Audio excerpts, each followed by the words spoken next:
할렐루야. 여러분, 이 세상은 무슨 말로 변명을 한다고 할지라도 괴로운 세상인 것은 사실입니다. 전쟁의 공포는 우리 주변에 늘 있고 좋은 소식은 별로 들려오지 않습니다. 과거에도 그랬거니와 현재도 그렇고 미래는 더욱 암담하기만 합니다. 임마누엘 칸트는 그 옛날 말하기를 아무리 어두운 밤하늘이라도 자세히 보면 별 하나는 보인다고 말했습니다. 그런데 이제는 그 별 하나도 보이지 아니하는 암담한 세대를 살아가고 있습니다. 그렇기 때문에 사람마다 그리고 세계도 계속해서 진통하고 있습니다. 아무튼 세상에는 이렇게 문제가 많습니다. 그렇다면 그 이유가 무엇일까를 생각해 봅니다. 조금은 좁은 소견같이 보입니다만 이건 역시 자기 자신의 문제로 돌려서 생각할 수가 있습니다. 이는 왜냐하면 내 마음이 편하고 보면 내 앞에 펼쳐지는 그 아름다운 세계도 아름답게 볼 수가 있기 때문인 것입니다. 예를 들면 새가 짹짹거리는 소리를 들으면서도 자기 마음이 기쁠 때는 새가 노래를 한다고 그렇게 말해요. 그러나 자기 마음이 슬플 때는 새가 운다고 그렇게 말해요.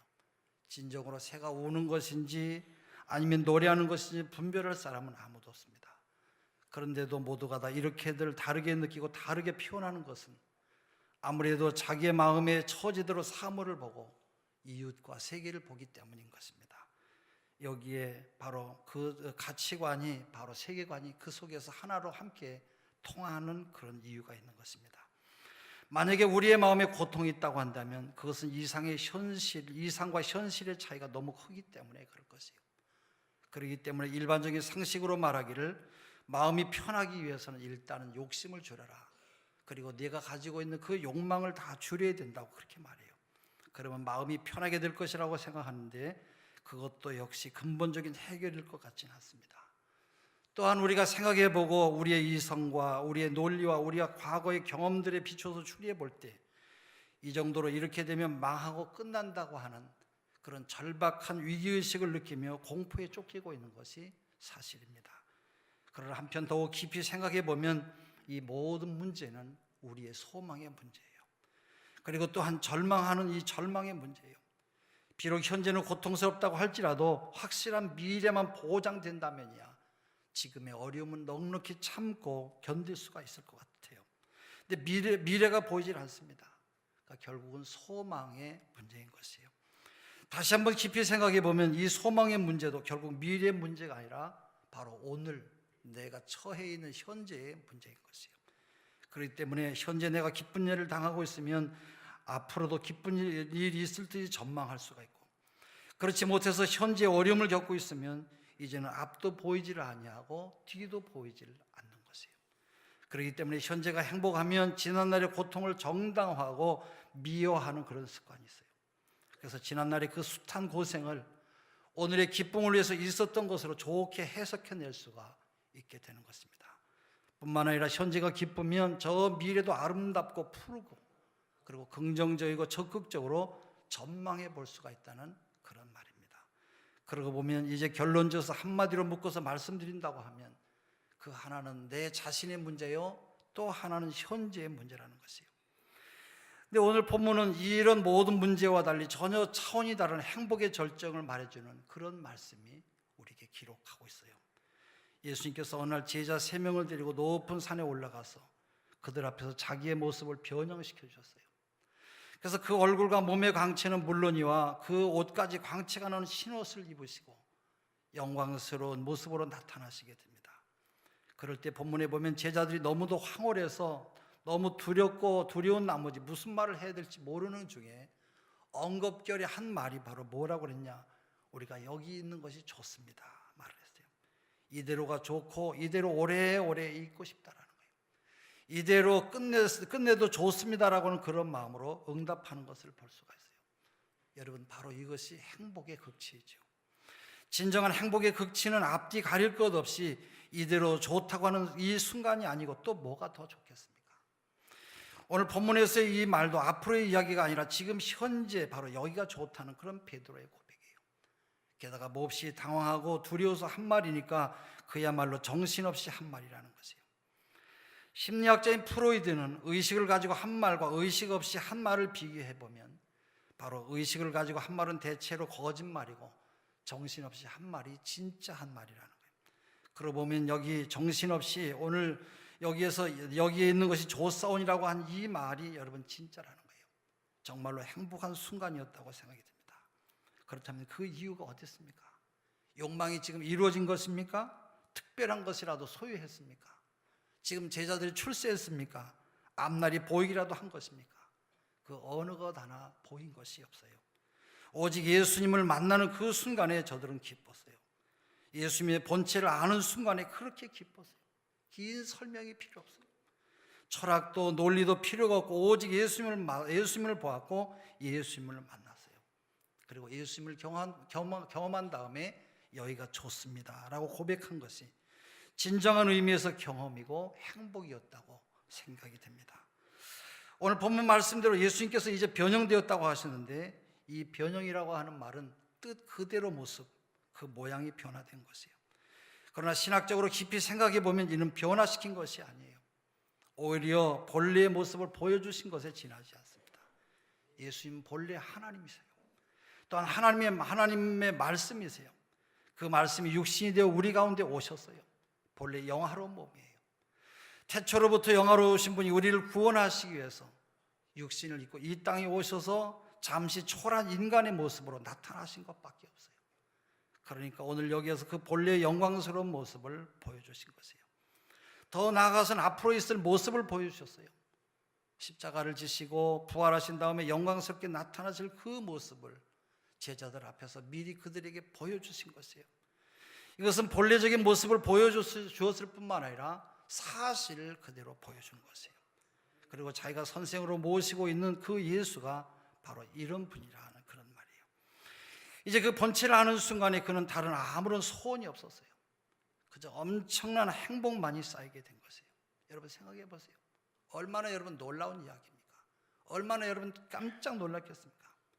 이제 그 영광스러운 분이 육체를 입어서 우리 가운데 거했다는 그런 말이에요.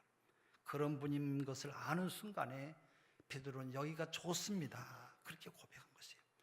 여러분 우리가 왜 이렇게 짜증나며 우리가 사는 이 세상에 왜 이렇게 여러분 문제가 많은 것입니까? 사실은 많은 것 같지만 많을 것도 없어요. 문제는 우리가 예수 그리스도를 만나지 못했기 때문인 것이에요. 진정으로 예수 그리스도의 본체를 뵙는 얼굴과 얼굴로 대하는 체험에 들어가게 되면 우리들도 역시 모두가 다 똑같은 말을 하게 될 것이에요. 내가 어느 처지에 있든지 어떤 모습으로 살아가든지 간에 주님의 본체를 대했다고 한다면 주여 내가 여기 이대로 좋습니다, 여기가 좋습니다, 혹은 어떤 분은 이대로 죽어도 좋습니다 그렇게 말하게 될 것이에요. 그렇기 때문에 바로 예수님과의 만남이에요. 사도 요한은 요한복음 1장 14절에 말씀이 육신이 되어 우리 가운데 거하심에 우리가 그 영광을 보니 아버지의 독생자의 영광이요 은혜와 진리가 충만하더라 그랬어요. 그는 예수님을 만난 체험을 이렇게 말하고 있어요. 말씀 대신 예수를 알고 그 다음에 병 고치고 수고하는 것, 십자가에 죽으시는 것 등등 이 모든 것이 그 빛에 의해서 거룩한 신앙 고백에 의해서 해석하게 되는 것이 바로 요한복음의 주제인 것이에요. 내가 보니 곧 아버지의 독생자의 영광이더라. 굉장한 말씀으로 이렇게 감탄하고 있어요. 오늘 본문의 장면을 특별히 누가복음 9장 32절에는 이렇게 말씀하고 있어요. 베드로와 및 함께 있는 자들이 권하여 졸다가 아주 깨어 그렇게 기록하고 있어요. 이는 고온이 졸다가 눈을 떠보니까 예수님의 이 영광스러운 모습을 보게 되었다는 거예요. 저는 이 말씀이 그렇게도 마음에 들어요. 여기에 진정으로 대단한 인간적인 그런 아름다운 모습이 있어요. 여러분 반대로 여러분 생각해 보세요. 내가 고행을 하고 선행을 하고 금식을 하고 깨끗이 살면서 열심히 기도했더니 내가 예수님의 본체를 보았다고 하는 것하고는 전혀 다른 이야기가 다른 것이에요. 인간의 여러분 경건의 그 경지나 그 절정에서 예수님을 만났다는 그런 이야기가 아니에요.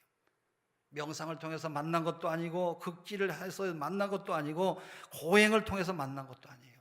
오히려 베드로는 졸다가 본 것이에요. 저들은 예수님과 함께 그 장소에 있었다가 하는 것 외에 아무 자격도 없는 사람들이에요. 졸다가 눈을 떠보니까 이런 영광스러운 장면을 보게 되었다 그런 이야기예요. 어느 사이에 내가 주님의 그 영광 속에 들어가 있다 그런 이야기예요. 나도 모르는 사이에 벌써 내가 주님의 품 안에 있고 주님의 영광 가운데 내가 함께 있더라, 그런 이야기예요. 바로 그것을 발견하는 순간에 이처럼 놀라운 고백을 하고 있는 것이에요. 사도 요한은 다시 말합니다. 태초부터 있는 생명의 말씀에 관하여는 우리가 들은 바요, 눈으로 본 바요, 주목하고 우리의 손으로 만진 바라 그랬어요. 복음을 오로지 살아있는 생생한 사건으로 말하면서 증거하고 있습니다. 이와 같이 주님을 만나는 사건이 먼저 있은 다음에 거듭남이 있고, 거듭남이 있는 다음에 중생이 있고서야 거룩해지며 그리고 승리의 생활로 살아갈 수가 있는 것이에요. 오늘 본문을 자세히 보면 계속해서 재미있는 말씀이 계속 나오고 있어요. 여기 베드로는 자기의 자기됨을 잊어버렸어요. 내가 감히 이렇게 영광스러운 하나님 앞에 설 수 있는 존재인가? 자기 자격에 대한 살핌도 다 잊어버렸어요. 여러분, 이것 또한 중요한 것이에요. 이렇게 영광스러운 순간에 자기의 모습이 보인다고 한다면 여러분, 도망갈 수밖에 없을 것이에요.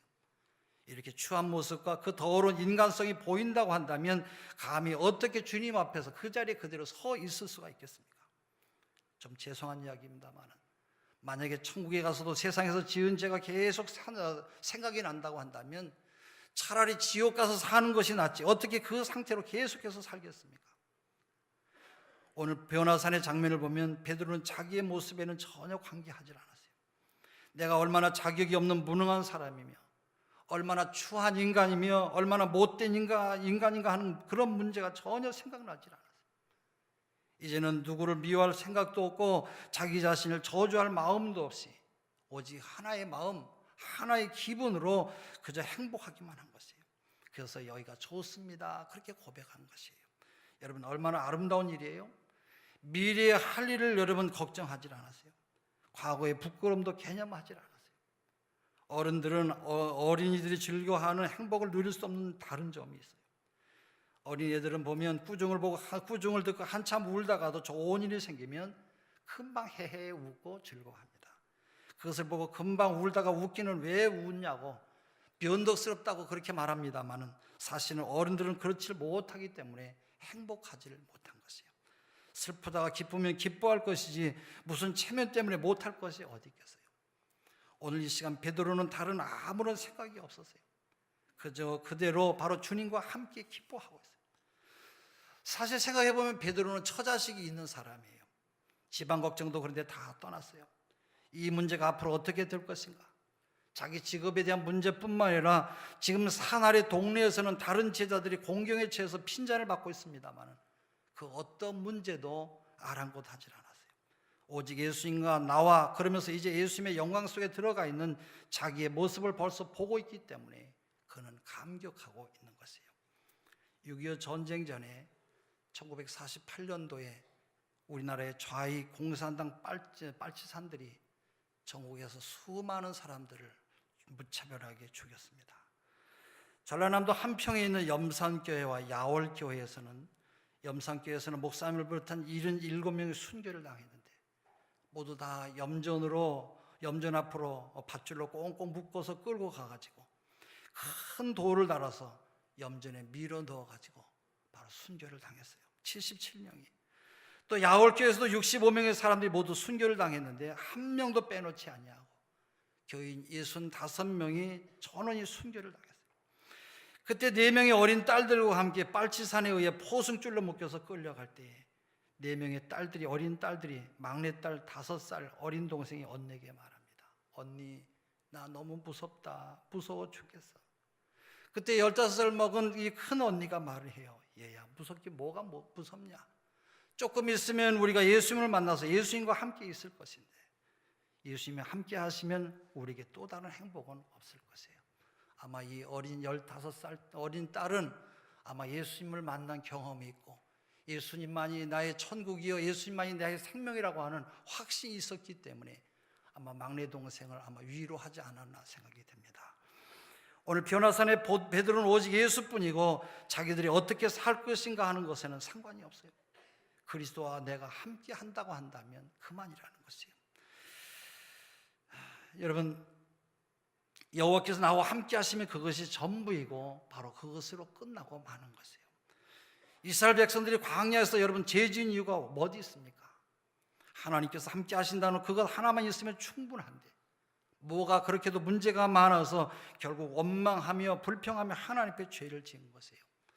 사도 바울은 사도행전 14장 22절에 하나님 나라에 들어가려면 많은 환난을 겪어야 할 것이니라 그랬어요. 여러분, 그렇습니다. 그날에 있을 사건이에요. 그러므로 우리는 그날에 있는 영광을 생각하며 오늘 이 십자가를 지는 것이에요. 사도 바울은 고린도후서 1장에서 말하기를 우리 주 예수의 날에 너희가 우리의 자랑이 되고 우리가 너희의 자랑이 되는 것이니라. 그날을 생각하며 그날의 영광을 생각하며 고난을 극복하며 이겨나가야 할 것입니다. 여기 한 병으로 고생하시는 병자의 기도가 있어요. 주님, 나는 당신에게 출세의 길을 위하여 건강과 힘을 구했지만 당신은 저에게 순종을 배우라고 나약함을 주셨습니다. 주님, 위대한 일을 하고 싶어서 건강을 청했지만 당신은 보다 큰 선을 하게 하시려고 병고를 주셨습니다. 주님, 나는 행복하게 살고 싶어서 부귀영화를 청했으나 당신은 내가 지혜로운 자가 되도록 가난을 주셨습니다. 주님, 나는 만민이 우러러 존경하는 자가 되고 싶어서 명예를 청했지만은 당신은 나를 비참하게 만들어서 당신만을 필요로 하게 해주셨습니다. 주님, 홀로 있기가 외로워서 우정을 청했지만은 당신은 세계의 형제들을 사랑하라고 하는 넓은 마음을 주셨습니다. 주님, 당신에게 삶을 즐겁게 해줄 수 있는 모든 것을 청했지만은 당신은 다른 모든 사람들을 즐겁게 해줘야 되는 삶의 길을 주셨습니다. 내가 당신께 청한 것은 하나도 받지 못했으나 당신이 내게 바라던 모든 것을 주셨습니다. 주님, 감사합니다. 여러분, 이것이 진정으로 믿는 사람들의 기도인 줄로 압니다. 오직 예수, 우리에게 문제가 많은 것 같지만은 사실은 아직도 내가 예수님을 만나지 못했기 때문에 거기에 원인이 있고 그것 때문에 내가 중생하지 못하고 있고 여전히 땅으로만 기울어지고 있는데 바로 문제가 있는 것이에요. 영광의 메시아를 올바로 보고 그리스도와 나와의 바른 만남의 관계가 이루어질 때, 그 영광과 그 체험에 살아갈 때 이 세상의 모든 고통의 문제가 문제될 것이었고 바로 오늘 내가 당하는 고통 그 자체도 벌써부터 행복의 벅찬 마음으로 이겨나가게 될 것입니다. 여러분, 이제 마지막으로 들려주는 주님의 음성을 들어보세요. 너희는 저의 말을 들으라. 이 말을 듣는 자에게 바로 이와 같은 영광이 따르게 될 것입니다. 기도하겠습니다. 하나님,